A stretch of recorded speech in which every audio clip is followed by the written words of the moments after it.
Handa ka na bang pumasok sa mundo ng sports? Kung ready ka na, welcome sa headquarters ng Usapang Sports, Sports Minded.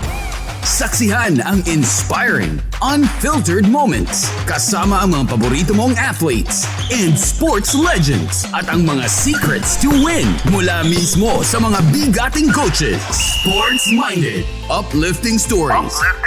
Breathtaking adventures. And real-life conversations on and off the court. This is your exclusive access to the celebrities of sports. This is Sports Minded. This is Sports Minded.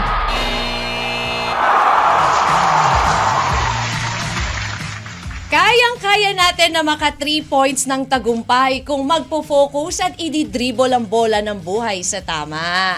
Napakabilis talaga ng araw mga kabahagi and kawan dahil Saturday na naman and it's time for Sports Minded. I'm Kathy G. Isang oras po tayo na naman magkakasama-sama para pag-usapan ng mga pangyayari sa mundo ng sports. At we are lucky today dahil another legend na naman ang ating makakabanding ngayong araw na ito dito sa Sports Minded. At live natin siyang makakakwentuhan na. Alam niyo mga kabahagit kawan, isa rin ang pangalan niya sa tumatak sa mundo ng basketball. Hindi lang sa basketball, kundi sa pag-aartista, diba, sa pelikula. Paano nga ba siya napunta dito? Paano ba maging isang sikat na basketball player at paano niya nalampasan ang mga pagsubok na dumaan sa kanyang buhay? But before that, bago ko siya pakilala sa inyo, napapakinggan po tayo sa lahat po ng Radyo Pilipino and 1FM stations nationwide. Also sa ating streaming at www.radiopilipino.com, www.1fm.ph. Bisitahin rin po ang ating Facebook at YouTube at Radyo Pilipino and 1FM. You may also text in at 0968-898-2503. Let's get ready na mga kabahagi kawan. Ito muna ang ating One for the Books. Here's One for the Books. Bago ko siya ipakilala sa inyo, ito muna. Alam nyo ba na ang mga Amerikanong sundalo ang unang nagpakilala ng larong basketball sa Pilipinas noong early 1900s at naging popular ito sa Pilipinas 1936. Sino kaya ang mga players no mga panahon na yun? Mamaya tatanungin natin kung meron doon isa sa mga in-idolize ang ating guest. Yan po ang ating One for the Books. Here's One for the Books. One for the Book. Alam nyo rin ba ang unang American import na naglaro sa PBA o Philippine Basketball Association ay si John Kazmer noong 1981 para sa UTEX. Oh, another one for the book. Here's One for the Books. One for the Books. One for the Books. Pero alam nyo rin ba ng Philippine Basketball Association ay pangalawang pinakamatagal na basketball league sa buong mundo kasunod ng NBA. Yan po ang ating mga One for the Books. Kaya kapit lang mga kabahagit kawan. Excited na ako ipakilala sa inyo ang ating guest for today sa pagbabalik po yan ng Sports Minded dito lang sa Radyo Pilipino and 1FM. Magbabalik ang Usapang Sports. Sports Minded. Sports Minded. Welcome back to Sports Minded. Eto na mga kabahagit kawan, ipapakilala ko na po sa inyo ating guest for today.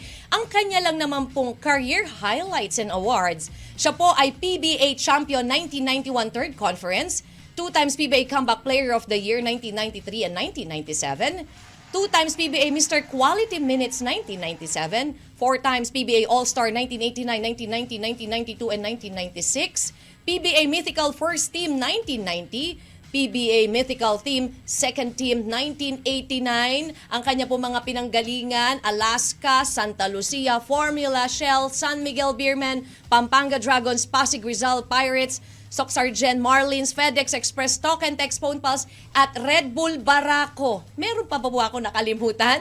Kaya mga kabahagit kawan, let's all welcome the PBA legend, Mr. Excitement, Mr. Pong Ball Alvarez. Hello, Sir Paul. Hello. Good morning, good afternoon, good evening, good day sa inyo lahat. Sa lahat po nakikinig. At thank you so much at naging bahagi ako nitong Sports Minded. Yeah. Thank you, Sir Paul, sa pagbigay ng time sa amin. Yes, Oo. anytime. Oo, we know na busy ka pero you find time for us. Maraming salamat po sa inyo. Sir Paul, eto na, umpisahan na natin yung kwentuhan natin. Tell us your story. Saan po ba kayo muna lumaki? And ilan kayo magkakapatid? Actually, pinanganak ako sa Quiapo. Oh. Sa Quiapo ako nagkaisip, pero natira din ako ng Ilocos. Ang nanay ko kasi taga-Abra. Ang mother ko is from Abra, Bangged Abra. Barrio Anggad, Bangged Abra. Ang tatay ko naman is from Bigan, Ilocos Sur. Oh, Ilocano, Mat. Ilocano, Purak ng Ilocano. Oh. Pero yung mga magulang ko dito nagkakilala sa Quiapo. Kayo po pala ang legit na batang Quiapo. Yes. Ayun. Opo. So, how many kayo in the family, Sir Paul? 5 kami, pang-apat ako. So, 5 kami, ginawa. Yung pangatlo kong kapatid, babae dapat, hindi balanse. Kaya yung pangatlo, tomboy. Kaya 2.5. Kulot ka lahat yung lalaki doon. Opo. Lahat po ba kayo? Is there in the family na into basketball? Yung kapatid kong, yun nga, yung sinundan ko, yung tomboy. Basketball. Talagang din. player, parang lalaki maglaro. Actually, sinasama-sama niya ako noon. Opo. Siya yung talaga mahilig. Kasi ang father ko, ang hilig boxing. Hindi mahilig sa hindi basketball. basketball. Oo. Ang hilig niya, boxer ng FEU ang father ko dati. At the same time, siya ang chief security, mga security guard sa FEU. I see. Ang father ko, kaya kilala dyan. Yung panahon nila Coach Turo, Valenzuela, yan, ang mga player noon sa FEU.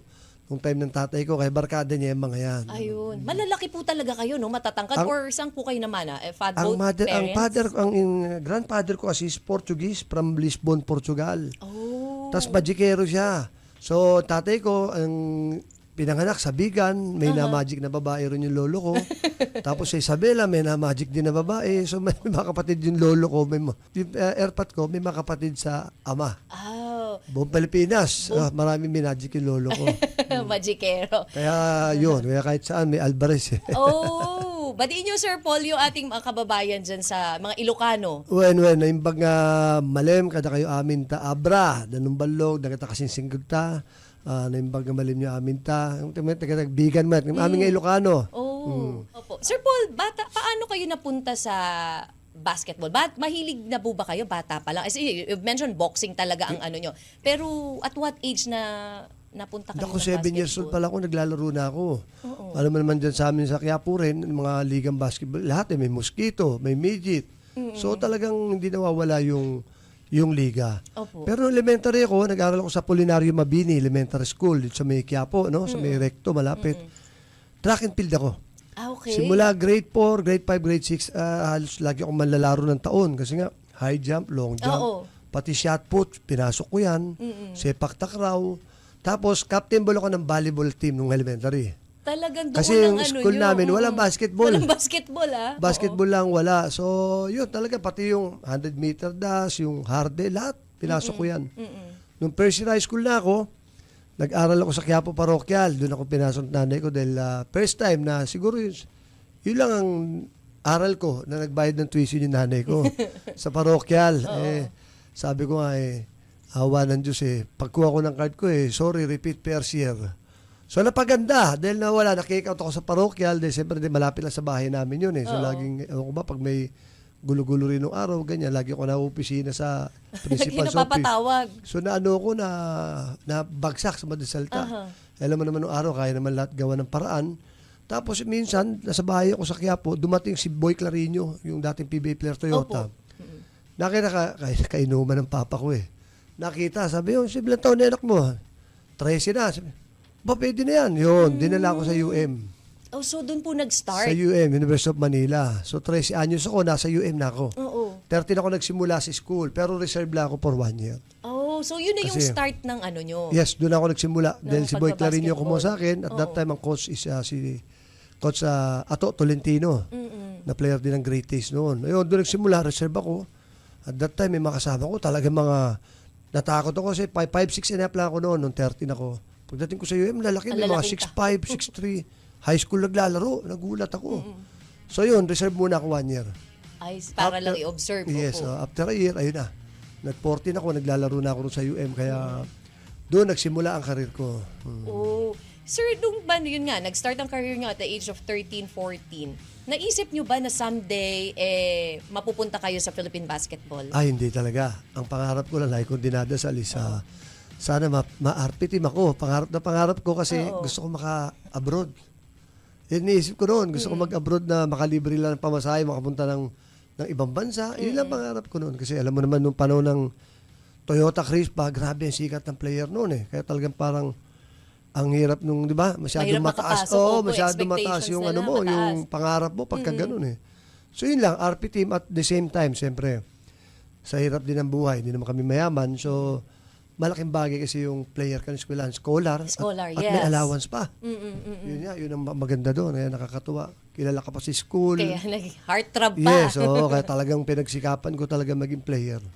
Sir Paul, di ba sabi niyo hindi kayo ganun katangkad? Kailan yung peak na talagang tumangkad kayo na ng husto?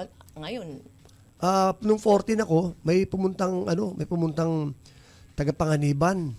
Si Ambit, taga-Panganiban. Naghanap ng import sa Panganiban. That time, ang mayor ng Panganiban is sa Malangit Nawa, siyang nasirang si si Padilla Mayor Padilla ng Jose Panganiban. So, nagpapahanap ng import. Nagkataon naman itong kasama ko. Dito, may player dito, malakas tumalon. Sabi nga, yan doon natin. So, yun.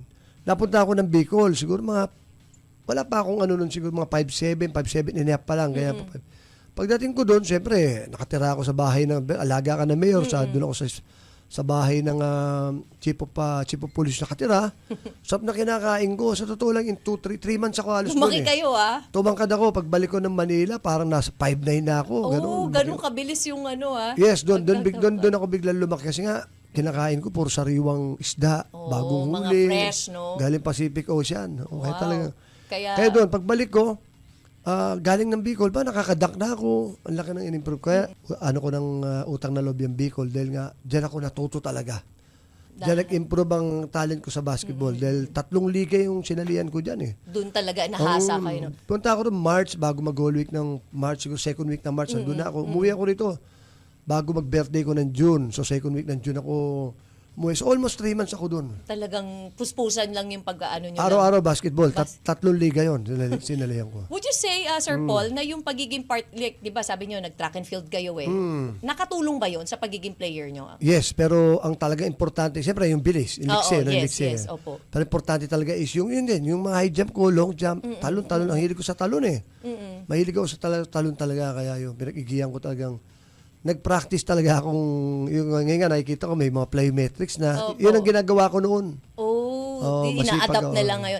So, Sir Paul, tinawag kayo, kaya kayo tinawag na Mr. Excitement kasi ang bilis nyo eh. Sino po nagbigay sa inyo ng moniker? And ano nasabi nyo after kayong bigyan ng moniker na yun? Panahon ni Joe Cantada eh. Nung panahon ni Joe Cantada, ayan, alam mo siya, magaling sa mga ganyang moniker. Kaya yun, kasi alam mo mag-isip yun, iba eh. Nakakatuwa din eh. Kaya doon, nung rookie ako, nung 89, doon. Doon binigay yung nagsimula, Mr. yes. Excitement. Bakit daw po kayo natawag? Anong... Siguro doon sa style ng laro. Sa style ng laro ko ba, medyo magic din, gano'n. Tapos yung mga dunk nga, siyempre, kasi hindi naman ako kalakihan, tapos nagdadunk ako, gano'n. Kaya inanon ako ni Sir Joe Cantada. Doon po ba doon sabi nyo, napunta kayo syempre sa province din, di ba? Syempre may mga bundok-bundok. Part din po ba ng training nyo yung pag-jogging sa bundok? Ay, totoo yan. Lagi ko sinasabi sa kanila, dapat talaga yung mga taga-Baguio yun, malalakas sa kasi sports. terrain. Yes, Opo. pag titignan mo, may mga, di ba, yung mga URCC, yung ang lalakas ng katawan eh, kasi iba yung paakyat at iba yung klima. Manipis ang hangin. Malamig. Malaking bagay talaga. Iba talaga yung mag-jogging ka ng paakyat. Iba. Mas mahirap eh. Oo, talaga may puwersa, no? Times 5 ang hirap eh. Kaya, From Mr. Excitement, Sir Paul, bakit po quality minutes? quality minutes is parang ano yan eh, parang minsan kahit sandali ka lang sa loob o ano, di ba? Mr. Quality minutes din kayo.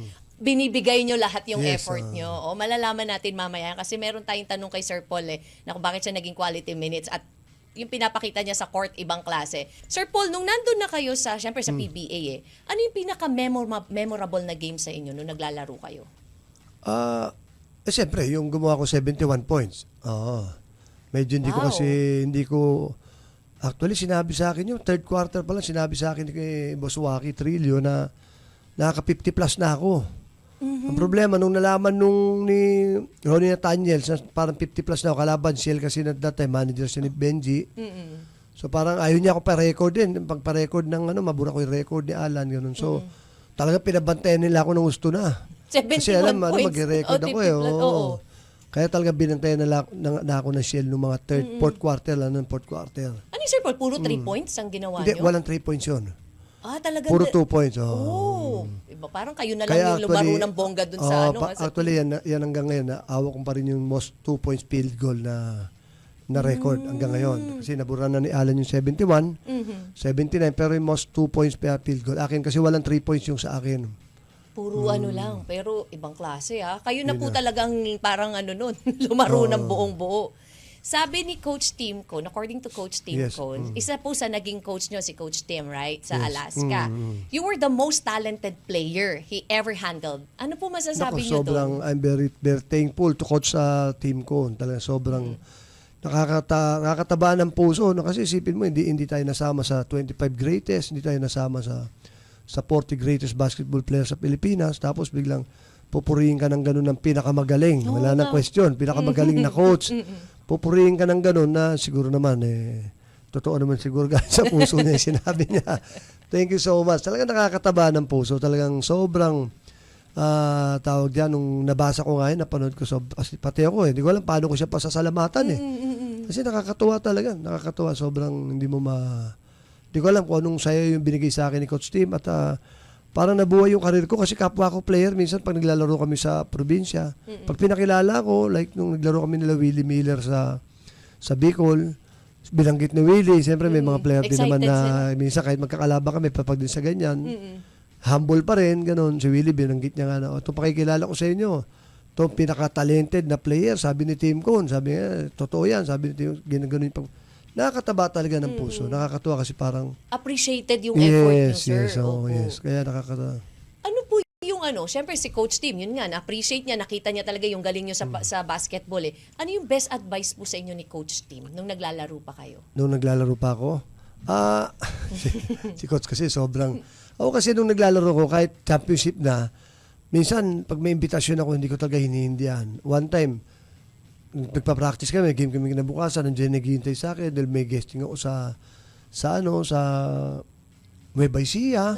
So sinabihin niya ako na yun nga, dahil may championship nga, yun sinabi sa akin lagi dati, Bong, sometimes you need to learn how to say no. Sabi ganun. Kasi nga, kasi ako talaga wala akong inihindihan. So yung mga ganung bagay na dapat priority mo na ito dahil championship na, nag-guesting pa rin, ganyan. Minsan pa naman, pag nag-guesting kami noon sa probinsya, minsan minsan alas 3 na, di pa kami tinatawag dun sa stage dahil magsasalta, dahil di pa tapos yung program. So, mapupuyat ka. Tapos may laro. Yun ang lagi niya sinasabi nung sabi ko naman sa kanya, hindi ko maintindihan dahil nga, alam mo yun, yung hindi ko kasi naisip na yung pinalalagyan ko is marating ko. Kaya lahat ng imbitasyon ko, wala akong hinihindi. Kaya po, Sir Paul, hanggang ngayon ramdam naman namin when we invited you, talagang hindi mo kami hinindian Kaya, thank you for that. Lalo na ngayon. Kasi siguro kahit kami laos na, iniimbita nyo pa. Uy naman, hindi po sa laos yun. Yung tatak po ng pangalan nyo na ibinigay nyo sa mundo ng sports, iba po yung contribution kaya nyo. natutuwa talaga ako pag may mga ganyan. Talagang, lalo na ngayon. Sir Paul, noong bang time nyo, may mga bashers na rin po ba kayo? And how did you take it? Pero sasagutin nyo po yan, Sir Paul. Magbabalik po ang Sports Minded. Magbabalik ang Usapang Sports. Sports Minded. Sports Minded. And we are back here sa Sports Minded. Of course, Kathy G with Mr. Bong Alvarez. Ayan. At kanina, before we pause for a break, ang ating katanungan. May mga bashers na ba nun? Kasi ngayon, napakauso na ng mga bashers Talagang with the presence of the social media, talagang hindi mo maiiwasan ng mga bashers dyan. Not unless i-bash niya sa'yo, uy, lalagyan ko yung ML wallet mo, carry lang yun. Di ba? Pero yung bash na paninira, nako, ay ang hirap. During your time, Sir Paul, kasi nung time, when I was covering PBA, I used to be a courtside sa PBA din before So nakita ko talaga, yung mga fans talagang pagbabash nila kapag binubu nila, yung mga players. Nung bang time nyo, may mga bashers na po? Nako, actually pagdating dyan, napakaswerte ko dyan. Kasi alam mo naman, makakarinig ka na ng mga ganyang salita, di maganda pagkalaban mo, Hinebra. Anong nangyari sa akin, yung presidente ng barangay Hinebra, si Raul, naging kumpare ko pa. Naging best friend ko, naging kumpare ko, naging ko ng loob. Dahil paano kaming, alam mo na, paano kaming galing sa sa wala, paano kaming, di ba, taga-Quiapo ko, ito mga taga Makati, doon sa may malapit sa sementeryo. Naging barkada ko itong mga to. Kaya, hindi ako masyado sa ganyan. Nung una, siyempre, nung rookie ako, nung bago-bago ako. Pero siguro after 2-3 years, naging kaibigan ko yung mga Barangay Mga Ginebra. Kaya wala akong ano masyado sa ng ganyan. mga bashers. Yes, wala naman. Wala naman ganun. Wala naman personal. You've mentioned Barangay Ginebra kasi sinasabi nila, isa ang Barangay Ginebra sa team na napakahirap makatapat kasi Yes, talaga yeah. namang pang 13 man sila eh. Kayo po ba, during that time pagkalaban ng Ginebra, anong mindsetting nyo nun? Sila ang nakalaban namin noong 1991 championship. Oo. Yun yung first champion ng Alaska. Ginebra kalaban namin. Ako, hindi ako nagkakamali, no? Sabi ko lagi, actually, doon pa si Presidente BBM noon eh. Nasa harapan pa mismo ng court nung kalaban namin yung Ginebra. At ang lakas ng Ginebra noon.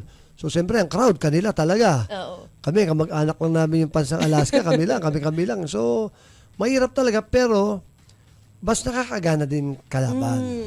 Kasi nga masaya. Opo, maingay Masaya. eh. Oh, alam mo naman si Coach Sunny, Jaworski, ang basketball sa kanya, talaga sabi niya, yung bola, hindi yan parang dyaryo na ibinilog mo na hinagis mo dyan. Tratuhin yung ginto yan. Ganun yung pananaw niya. Kaya talagang matinding laban na yun. Actually, magandang championship yun. Saka yung uyo ng, kaya siguro na nabanggit ni Coach Tim na ganun, kasi hindi niya makalimutan. Yun yung first champion niya sa Ayun. PBA. Sa PBA. Mas namomotivate kayo Yes. pag maingay yung crowd eh, di ba? Sobra. Oo, eh. Kasi syempre, mas lalo mo kailangan ipakita yung best mo. Kasi minsan pag konting nasushoot lang ng talaga yung ingay nila. Sobra.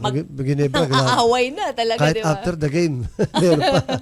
Nasa labas pa yung mga fans ng Ginebra. Oo, may mga aftershock talaga. Yes, Oo. Hindi nawawala. Hindi nawawala yan. Going, naman tayo, Sir Paul? Syempre, on being a father naman. Kamusta Yes. po kayo as a father? Maigpit po ba kayo? Ako hindi. Yung ex ko mahigpit. Ako, spoiled sa akin yung mga bata. Kasi lahat ng mga hindi ko na-experience, naranas nung bata ako, talagang pinapadanas ko sa kanila. Yung sarap ng buhay, pinadanas ko sa kanila. Kaya lahat ng gusto nila, binibigay ko talaga. Yun ang hindi na itatanong ng mga tao. Yung tatlong anak ko, simula prep hanggang fourth year high school, nagtapos sila sa international school na Christian International School. So, lumaki sila may takot sa Diyos at puro sila Bible reader. Magagaling sa Bible. Nice, oo. Yun, doon ako namuhunan. Siyempre, sigurado naman kapag namuhunan ka ng ganun, paglaki nila magiging mabuting tao Yes, Opo. Sir Paul, kanina, siyempre basketball, atleta kayo, players. At the same time, nag-artista kayo. How did you manage yung time na yun? Nung time namin naglalaro. Opo, naglalaro. Tapos meron kayo, may natapat po ba na Hindi, may nag-shooting lang kami noon, kami ni Jerry at ni Alvin, after ng basketball, yung off-season. Opo, yung mga Ganun. pelikulang pinapasukan nyo noon. Oo. Kadalasan noon, December. Tapos hindi naman kasi kami kailangan umarte na maganda eh. Alam mo, patawa-patawa lang. So, minsan, 2 weeks shooting lang, okay na eh. Tapos na. Oh. Kasi yun na yun, as basketball player din ng mga roles nyo. Kaya madali lang rin noon naman. Hindi naman ganun kahirap. Kaya hindi na wala naman drama. Comedy. Meron po ba nag-alok na magdadrama kayo? Meron din po bang offer na Wala, gano'n pero sa inyo? nag-guest kaming tatlo sa Labing Leo Orceli noon. Kay Tita Helen, Bella. Kaya medyo may mga ganun din konti, pero hindi naman yung talagang drama na, di ba? Yun, wala namang drama talaga matindi. Usually, Sir Paul, di ba, sports tapos showbiz, naisip nyo rin ba pumasok in politics? Naku, alam mo, yan ang pangarap ko. Kasi sa totoo, pangarap ko talaga is makatulong sa sports sa Manila. Pero siyempre, sabi na pwede ka naman tumulong sa sports nang hindi ka kailangan ng politiko. Paano siyempre, alam mo naman, maski nga yung mga SK chairman, ang lalaki ng budget sa sports. Sa totoo lang, di ba? Bakit naman sarili kong ano ko dyan, di ba? Siyempre, pwede ka namang makahingin ng tulong sa, di ba? Totoo. Kasi hindi naman ganun rin kadali, di ba? Hindi naman basta-basta rin magturo ng bata Exactly. na wala kang budget, di ba? Siyempre, paano mo naman tuturo? Saan ka pa? Ngayon lang, lahat ng court may bayad. Correct, opo. Lahat ng, di ba? Lahat may bayad eh. So, gustong-gusto ko makatulong kasi kung like ko sinasabi sa kanila, pagkatapos ko, sa Quiapo, wala na naging player. Na sana maging example din ako na, sasabi ko na, maging magandang halimbawa rin sana ako sa Quiapo. Hindi lang sa Quiapo, sa Tondo, sa ibang lugar na. Pwede pa lang ang isang batang Quiapo maging PBA player. Naman, kayo po good example of that. Yes, pwede pala mangyari yun. Kasi alam mo naman sa basketball, kahit sa college, sa PBA, kalahati, automatic, Bisaya eh. Bisaya. Parang karamihan ng mga na-interview ko po. Yes, Oo. kasi totoo naman talaga, ang basketball sa Cebu, Sa Mindanao, Yun iba talaga. patayan talaga. So, ang bata, nakikita nila yung mga choy nila na puro basketball, nakikita na yung pagtirahan, balyahan talaga sa basketball. So, karamihan, dyan talaga nanggagaling. So, bihira dito sa Manila, bihira sa North, bihira pa isa-isa, ganun. Pero nanggagaling talaga, sa South talaga ang player. Ang players, yes, exactly. So, yun, gusto ko lang makatulong na, in a way na, kasi ang ano nga, hindi na, ngayon pupunta pa ng Amerika, nag-i-enroll pa rin ng mga, alam mo yun, para mga tumaas tumalon, para ganito, hindi kailangan Sa totoo, hindi kailangan. Hindi, okay yun, madagdagan yung kaalaman mo, pero ibig sabihin, dito lang, kaya mo nang magpataas ng talon Kaya mo, di ba, dito mo na kailangan gawin, hindi mo na kailangan mag-abroad pa. Correct. Pwede naman. Lalo na sa, taga sa amin, Matakya po, karamihan, mahihirap pa rin Di ba, sa kukuha pambayad niya sa plyometrics, saan kukuha ng ganyan niya, wala naman. So yun lang, gusto ko lang makatulong. At sana, awa ng Diyos malinis naman yung hangarin ko, maganda naman. So siguro bibigay sa akin ng Diyos pagdating ng araw. Kasi lagi ko sinasabi, 56 na ako ngayon So kailan pa, pag 60 ka na, buti makatakbo pa ako noon. Mas maganda kasi pag yung tinuturo mo sa bata, is nagagawa mo. Di ba ngayon, kaya ko pa nakakagalaw pa ako. Pwede pa. Oo, pwede pa. So pag nagkaedad ka na, pag senior ka na, parang, paano ka pa makakapagturo? Di ba? Mas gusto mo na magpahinga noon Tama. Kaya yun sana. Itong panahon na to, talagang, ayun actually, nag-active ako sa mga ganyan ngayon. Itong, sa Sabado, may laro kami sa Nueva Vizcaya, yung Legends, at sa Linggo naman, sa Milaor, sa Kamsur. So, ganyan, tuturo, kiklinik kami sa mga bata sa umaga. So you do clinics talaga? Kami, yung PBA Legends. Kung saan kami maglaro, tuturo kami sa mga That's bata. That's good. At maganda dyan lalo na yung mga, kasi meron ding iba na gustong pumasok sa sports pero wala kulang, walang budget. Katulad nga, you've mentioned sa mga, like in Quiapo, may potential kaya lang hindi po nabibigyan ng chance. Marami magaling. Baka may mga magagaling naman din po dyan na mababait at malalaki ang loob. Pwede nyo pa ML Kwarta padala, di ba po? No? Yung kanilang tulong. Hindi, actually, kaya ng LGU yan. Yung laro namin sa Bicol is ang mga mayor ang kausap namin. So yung klinik sa mga bata is free yun, walang bayad. Oh, that's good. So ganun, kaya You naman share nila. your talents, di ba? Sayang talaga sayang. Tama po. Actually, hindi lang sa Pilipinas Pag magaling ka ngayon, kinukuha sa ibang Japan. bansa, sa Korea. Sa Korea. Magiging mga import ka na yes, po. at doble sweldo. Mas malaki sweldo. Hindi naman po malabo, ma'am. Pwedeng kayo, itinadhana rin Yun nga kayo na mapunta dyan sa... Sana nga. Opo. Sana. Yun lang naman ang ano ko din. Yun ang dinadasal ko araw-araw Na sana hanggat malakas pa ako.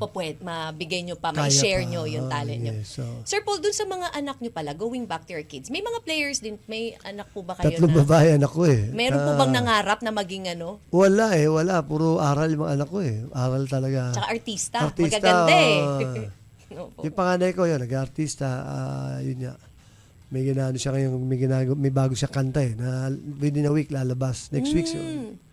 Yun, kaya sana tangkiligin din ng tao. Oo naman po, oo. So wala po talaga sports, volleyball, like volleyball. Wala talaga. Talagang doon ang focus nila. Nag-focus sila sa pag-aaral. Lahat sila ngayon. Yung pangalawa kong anak, next year, ayun, nagme-medicine ngayon sa UST.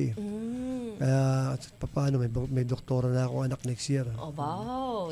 That's nice, Kaya, diba? yun, okay naman silang tatlo. Ayos naman. That's good. At kagabi, kasama lang kami. Dinner kami, okay naman. Yung bonding. Yes, Hindi po maganda. nawawala. Laging may bonding Yes, po lagi. kayo. Hindi nawawala yun. Okay naman. That's good. Kasi syempre, kailangan ng moment with the dad, diba? Yes, Bonding. kailangan, Opo. lalo 3 dalaga anak Yes ko po. Tres Marias po Tres pala Marias, sila. Oo. Kung hindi kayo basketball player, ngayon, medyo you're busy sa mga clinic, ano pong pinagkakaabalahan nyo? Kundi, actually, nung bata ako, mataas ang pangarap ko Gusto ko maging piloto, kaya talaga mataas talaga. Pangarap ko na talaga maging piloto ng aeroplano. Sabi ko talaga, pangarap ko yan noon. Pag nakakita ako ng aeroplano, talagang, ewan ko ba? Bakit hindi nyo Siguro tinuloy, Sir Paul? Hindi nga. Dahil napunta na sa basketball, dito na ako nagpiloto. Nag-focus nyo na agad sa na-focus kayo sa basketball, wala na. Kasi nung time namin, sa totoo lang, lalo na nung 86 kasi RP youth na ako, 87 RP team ako, at the same time, college ako San Sebastian. Halos wala ka ng oras sa totoo lang, halos wala kang oras sa pag-aaral kasi, biro mo 2 weeks kami sa Taiwan. Ilang absences ka na noon, 10 araw ka nang hindi nakapasok. Pag uwi rito, after 2 weeks, punta na kami Thailand, 2 weeks na naman doon. Dami international competition. So sa isang taon, Ilan ang absent mo? 9 absences lang, drop ka na eh. So ilan sa kada biyahe namin, 10 absent ka na. Kaya ang hirap umabol, ang hirap umabol. Correct, opo. Kaya napakahirap din ng player. Tapos, practice ako ng San Sebastian, practice ako ng Magnolia sa PBL, practice pa ako ng RP team. So 3 pinag-iinsayo akong team. Wala ka na talagang oras. Wala, pagdating mo ng bahay, talang bagsak. Opo. Bagsak ka talaga, tulog. Ganun nangyari sa amin noon. Wala ka talagang time na sa ibang bagay, ganun. Pero ang maganda, natupad yung pangarap nyo na makasama sa RP team. Yes. Opo. Ano pong pakiramdam kapag kayo ay nasama sa roster ng RP team? Ako, ang sarap kasi lalo yung RPU nung 1986. Nanggaling yun sa 300, tapos naging 200 na lang yung candidate. Naging 100, naging 50.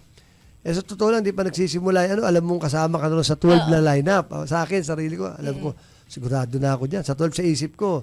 Pero hanggang sa hanggang naging 12. Kasama kayo. Sipin mo, sa dami ng player, masasama ka doon. Ang sarap ng pakiramdam. Diyan kami hinutel kami sa Hotel Mirador.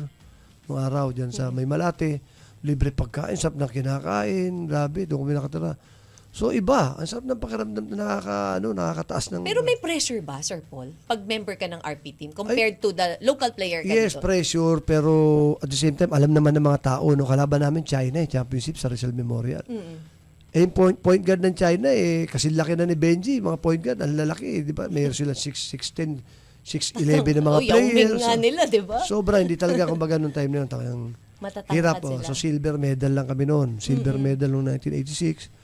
Tapos noong 1987, nag-gold medal kami, tayo sa national team dito sa SEA Games sa Indonesia. Yan ang gold medal ko sa national. Pero May best buddy ba kayo, Sir Paul, sa PBA?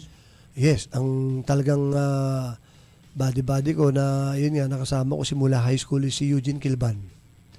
Si Eugene Kilban, isa nagdala rin sa akin sa San Sebastian. Ako mga aksidente nila pagkapunta ko sa San Sebastian, dapat FPU talaga ako. So, si Eugene, since high school, teammate kami hanggang college, magkasama kami. So siya talaga yung Yes, kabady-body nyo ever since. Kaya lang, nung sa Alaska, actually, noong 1991, Rookie of the Year siya. Nag-champion kami, Alaska. Andun si Eugene. Siya Rookie of the Year. Tapos kaya lang, sumunod na taon, bigla umalis.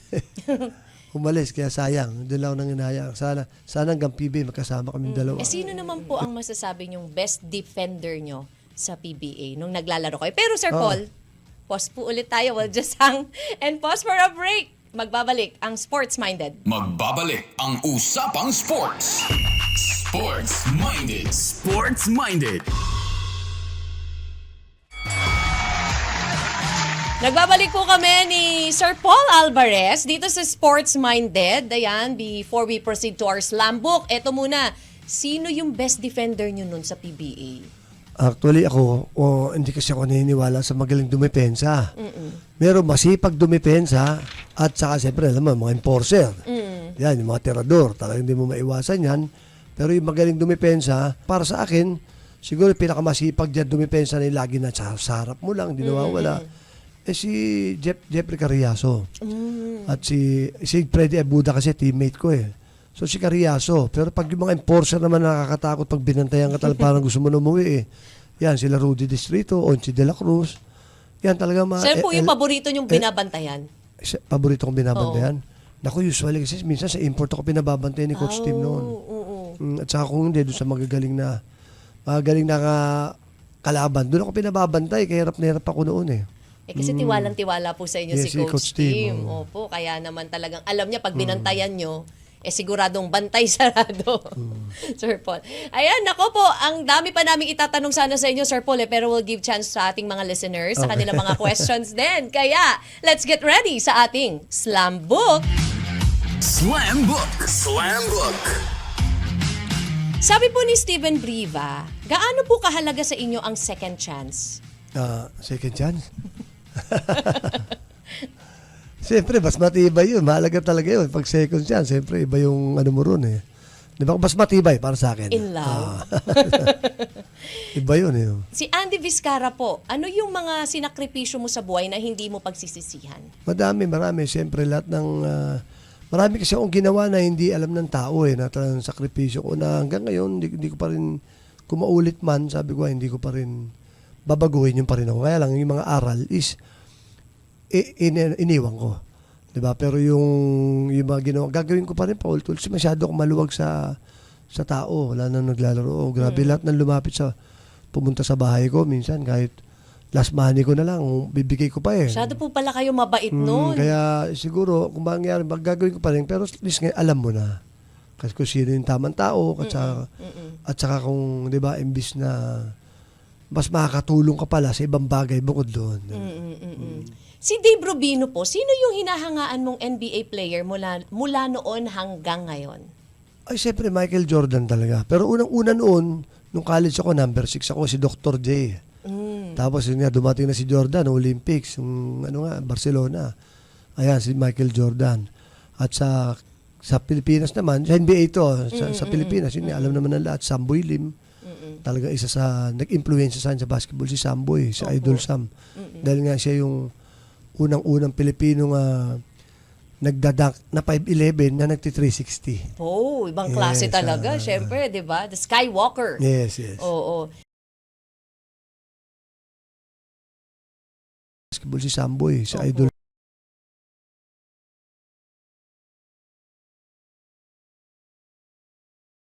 Na 5'11 na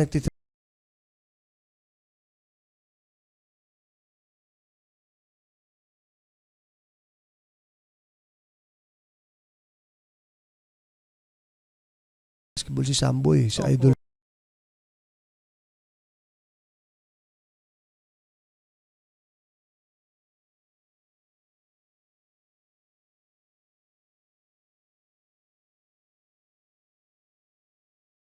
Basketball si Samboy, si Idol.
ewan ka, iba ang iba noon ang player kaysa nga, iba yung binibigay ng importansya ng PBA mismo, No.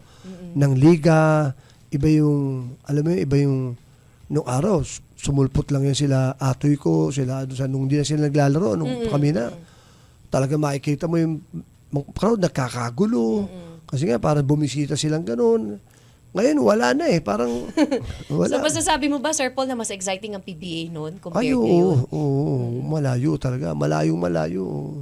Nung panahon na yun, meron ka Samboy Lim, meron ka Johnny Iba Abarrientos. talaga yung mga players May noon. Beryl Meneses. Kaiba At saka hindi lang kami, maski nung Toyota Crispa, nung panahon nila, Danny Florencio, ni Philip Cesar.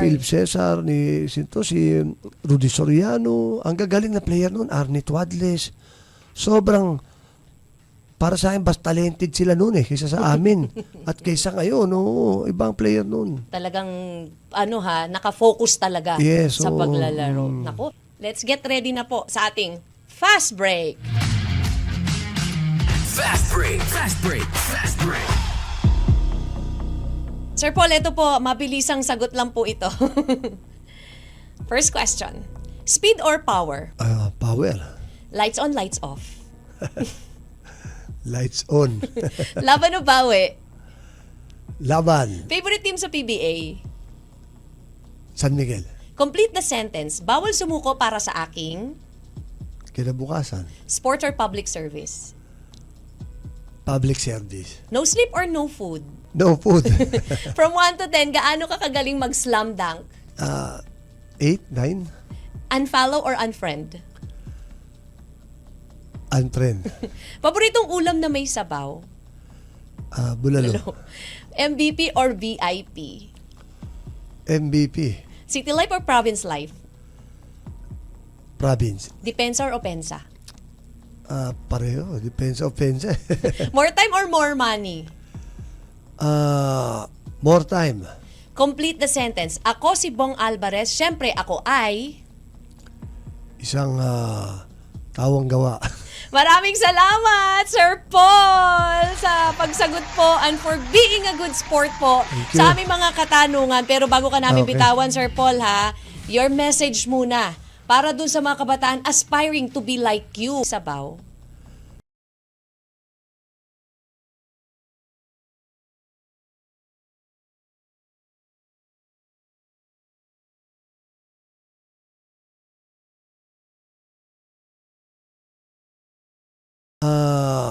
More. Alvarez, siyempre, ako ay... Isang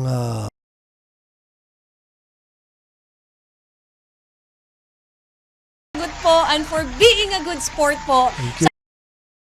Pero bago ka namin Okay. bitawan, Sir Paul, your message muna para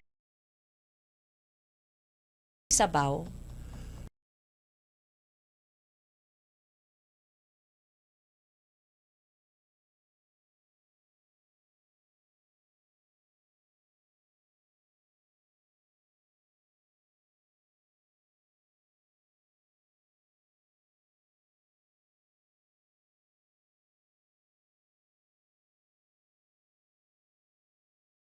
Alvarez, siyempre, ako ay...